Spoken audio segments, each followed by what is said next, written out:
Did Pac ever talk to you, give you any information about the first shooting in New York? Yeah. He told me, he definitely didn't tell me he shot himself in the leg. So I don't think that's even true. Okay. Because that definitely would have been something. It wouldn't have been nothing he would have hid from me or something, Yeah. So I mean, he said he got to the hotel or wherever the studio was at, and he said it was dudes all in the studio, in the hotel with newspapers over their face, man, like looking over the newspaper and then pulling it up right quick, like real shady looking dudes, And he said, he didn't pay no mind.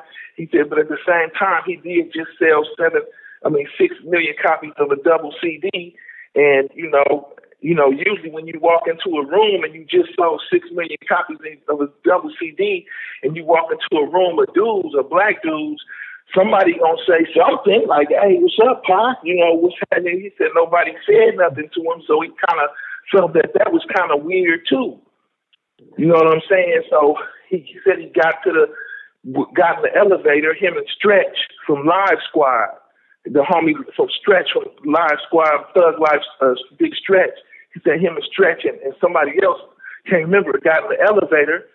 And dude, he said before the elevator closed, dude then rushed up in the elevator, pulled out their heat and told Pac, give up his stuff, his jewelry and stuff or whatever.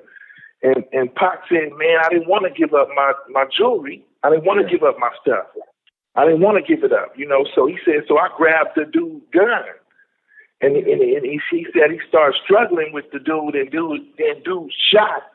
And then he said after dude shot the first time, he shot him in his stomach. And he said him and dude looked at each other, and he just said he didn't want to let go of the pistol.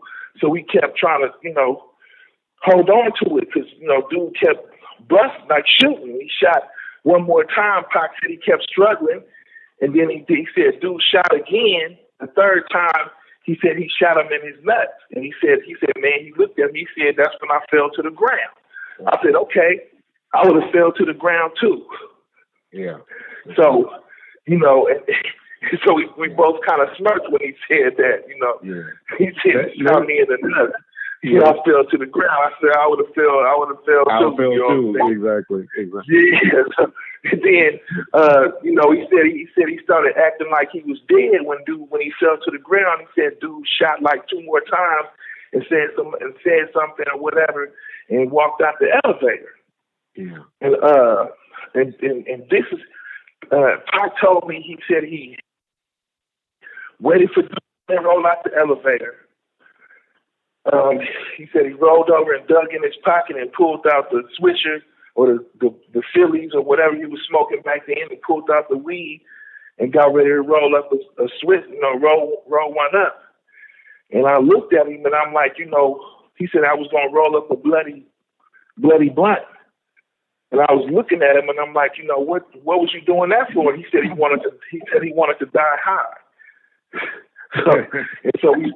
So we both smirked again, and I was like, "Yeah, okay, I'm with you on that too." You know what I'm saying? And so he kept telling, he said he rolled it up and rolled up a bloody blunt and lit it up and got to the top of the elevator, and he said, Biggie and Puffy was looking at him like they seen a ghost, and he said he heard somebody say. He said he heard somebody say, I thought y'all said y'all wasn't going to do nothing. Okay? That's why he always, Okay. He said he heard somebody say that. Now, this is what I heard coming from his mouth. This is what he told me. Yeah. You know what I'm saying? It ain't what I heard from somebody else. It ain't what somebody else told me. This is what I had did 3 months in L.A. County. Pac did All Eyes on Me and did Machiavelli album. And I was in L.A. County. That's why I'm not on All Eyes on Me in Machiavelli because I was in L.A. County. I did 3 months in L.A. County. Okay. So when I got out of L.A. County, Pop came and picked me up, and we went to his mama house. That's when he told his mama if anything was ever happen to him, I was a homie, and that's when he told me that story I just told you about New York. Damn. Okay. Let me just correct one thing because I got all the. I know I'm not even looking at the board right now, but I know they already talking about. I'm sure somebody already mentioned that. Hey, he hadn't sold the 6 million records yet when he got shot. And I know that was just you just misspoke because I know you know that better than anybody. But he had been with Death Row before he got shot, and that's when he sold the 6 million records when he was with Death Row. I just want to clarify that. Yeah. Okay, but that's a man. That's. I mean, I might be my exactly 22 years. We talking about 22 years ago. 22 years. Yeah. I mean, man. But what I'm telling you, the words that came out of his mouth is what I'm saying. Like gotcha. I'm not, Yeah, I got you. Oh no, I appreciate. Man, we appreciate it. We know how to go. Trust me, I'll be trying to recount stuff from 22. Man, when I go back and say, did I say that? Did I say that? I didn't mean that. It's like it's been a long road. A lot of my cats done passed.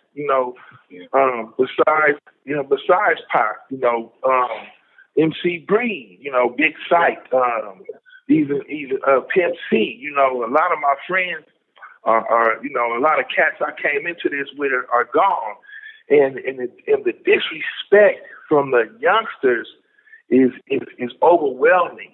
And for them to expect for us as OGs and for us to be calling ourselves OGs and to expect for us to sit back and let them do it, then they gotta be insane, because there's no way in hell no OG is gonna sit back and let that happen.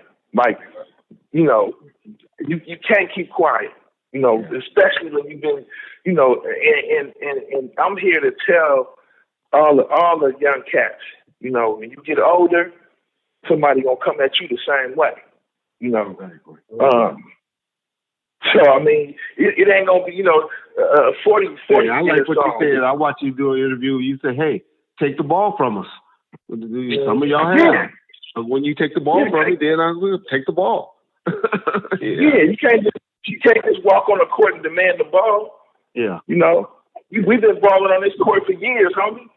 You can't just tell us, oh, we gotta quit because you think we old and we supposed to quit. Man, you crazy. This is how we get money. We've been getting money. I've been getting money doing it since I was 16. I don't know how many of these young cats even started that young. Yeah. And for me to be 48 years old, still doing it now, man, give me my respect, give me my props. Man, it's been a long road, And until they get to this point, they really can't. They really ain't got nothing to say. Just keep working till you get to the point where that we at. To where you made it, and then you go down, and you make it again, and go down, and make it again. It's like up and down. This whole game is up and down. It's a roller coaster, man.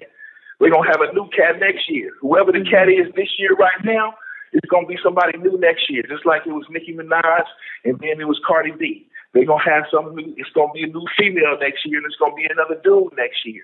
You're not gonna last in this year. All of them days is gone, homie. You got about 2 or 3 years tops in this. Period. You're not gonna be a Tupac. You can't be a Ice Cube. You're not gonna be a Too Short. You're not gonna be because we started this. Especially if you make music with no substance. You know what I'm saying? Exactly. Yeah, especially if you're making music with no substance. I'm not even gonna kill your dreams like that and tell you can't be like us, because maybe you can. But at the same time, you can't knock us and talk down on us, dude, because we paved the way for all of you cats to even make the money that you're making, to drive them Bentleys and roll, and ride in them and whatever you want to roll with, and buy them houses and stuff like that. We took the hits that y'all didn't get to take. We signed the major deals, the 360 deals, and we didn't know what we were doing. And now, you know what I'm saying? So, I mean,